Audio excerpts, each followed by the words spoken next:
una osservazione, una critica, a volte anche in maniera molto aggressiva, che mi fanno da anni, è pratichi troppi stili.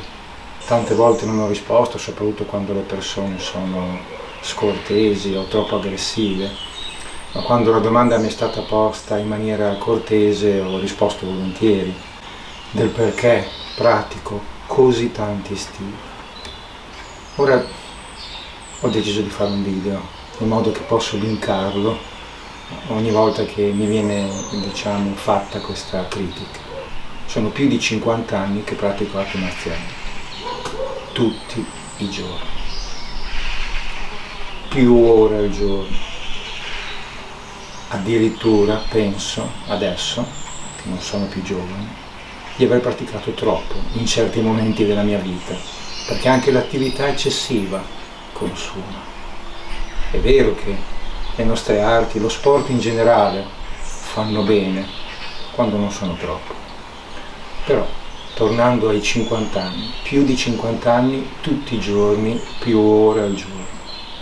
Ebbene, facendo una metafora pianistica, perché amo molto la musica, è come se per 50 anni io avessi suonato solo Mozart, c'è chi lo fa. Io mi sarei annoiato tremendamente. Certo, se per 50 anni avessi suonato solo Bach, mi sarei annoiato molto meno, perché considero Bach un altro pianeta. In ogni caso, probabilmente, anche suonando solo Bach, tutti i giorni, più ore al giorno, mi sarei annoiato. Non dico che chi si specializza e fa una cosa sola sbaglia, io mi sarei annoiato. Una volta che ho un corpo che può fare delle cose, una volta che ho una tecnica pianistica che mi permette di studiare, apprezzare, amare più repertori, farne uno solo, lo trovo riduttivo, soffocante. Ecco, da questo esempio è chiaro dove voglio arrivare. Ho cominciato con uno stile sino-vietnamita quando ero bambino e un po' di arti marziali giapponesi che erano le uniche che si potevano studiare in Italia all'epoca. Dopo ho conosciuto tanti altri stili, li ho studiati, alcuni li ho abbandonati, altri continuo a perfezionarli. Sono tanti, troppi? Per me no. Mi viene posta la critica: facendo così tanti stili non ne fai bene neppure uno. Non credo che sia così, assolutamente, anche perché vi sono metodi di arti marziali cinesi molto diversi fra loro, ma vi sono interi gruppi di stili che hanno tante cose in comune, spesso quasi tutto, si tratta solo di sfumature a volte.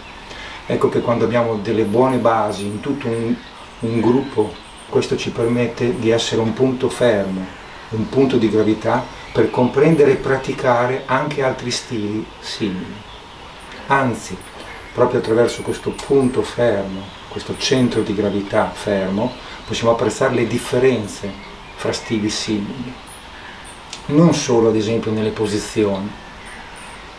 A me colpì molto, quando ero ragazzino, che ad esempio c'era il gruppo del judo e il gruppo del karate, per quanto riguarda le arti marziali giapponesi, tanti anni fa. Ebbene, erano come cane e gatto. Il judo in qualche modo considerava, snobbava quelli che colpivano, e il karate snobbava quelli che facevano la lotta. Dopo i lottatori si sono presi la giusta rivincita, anche in anni recenti per quanto riguarda le arti marziali miste, ad esempio, in cui il grappling, il corpo a corpo, è molto efficace e importante, ma all'epoca sembrava che chi colpiva fosse l'ira di Dio e i poveri lottatori fossero dei sfortunati che prendevano dei pugni in faccia. Non è così. Ma la cosa che mi colpì era che le posizioni, le tecniche, le strategie, gli atteggiamenti del judo erano molto diverse da quelle del karate. Lascio questo argomento perché non sono un esperto né di karate né di judo, ma torno invece all'argomento che mi compete, le arti marziali cinesi. Ebbene, nello Shui Jiao, Mapu, nella lotta cinese tradizionale, Mapu è Mapu, Gunpu è Gunpu, Timbu è Timbu. Nella lotta tradizionale cinese le posizioni, le metodiche di allenamento. Gli esercizi che si fanno per le mani sono gli stessi che potremmo fare anche nel Tallanga, che potremmo fare anche nella Tigre, nell'Ulungare, eccetera. Le posizioni, le metodiche di allenamento sono le stesse. Certo, ci sono stili che hanno atteggiamenti completamente diversi, ma hanno comunque una profonda radice in una comune cultura. Non è così difficile passare da uno stile all'altro quando lo si è fatto per tante ore al giorno, tutti i giorni, quando il corpo è trasformato dalla conoscenza delle arti marziali. Non solo fisico, posizioni, atteggiamenti, ma anche di concetti. All'epoca, penso a 40-50 anni fa, il concetto di sensibilità, di ascolto, di rimanere incollati, chan nya, di rimanere incollati e aderire, esisteva soltanto nel Tai Chi. Potevamo conoscerlo solo attraverso il Tai Chi, attraverso il Tui Shou, attraverso il Chi Sao del Wing Chun. Ma dopo, quando ho cominciato a studiare mantide religioso, ho visto che l'aderenza è uno dei concetti più importanti. Ci sono intere poesie, esercizi, strategie sul concetto di aderenza, di chiusura, di rimanere incollati, anche nella mantide religiosa. Il Paguan, nonostante che sia uno stile molto ampio e circolare, ha tutto un concetto di aderenza, di sensibilità, lo stesso del Tai Chi, lo stesso del Wing Chun. Quindi non è un'esclusiva, una certa metodica, un certo concetto di uno stile. È un pensiero, una cultura che genera tante diramazioni. Se andiamo all'origine, alla sorgente di questa cultura, è più facile comprendere le arti marziali nel loro insieme.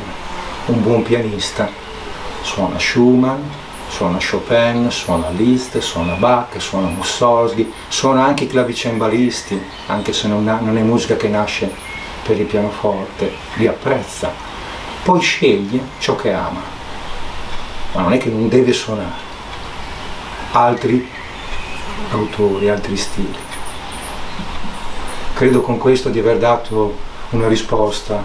Ci sarebbero tante altre cose da dire, tante su questo argomento.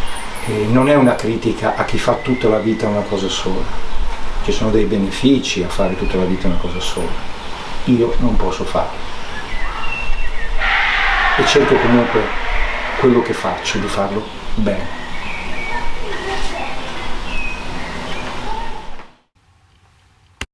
If you may subscribe to my channel, I'd be glad.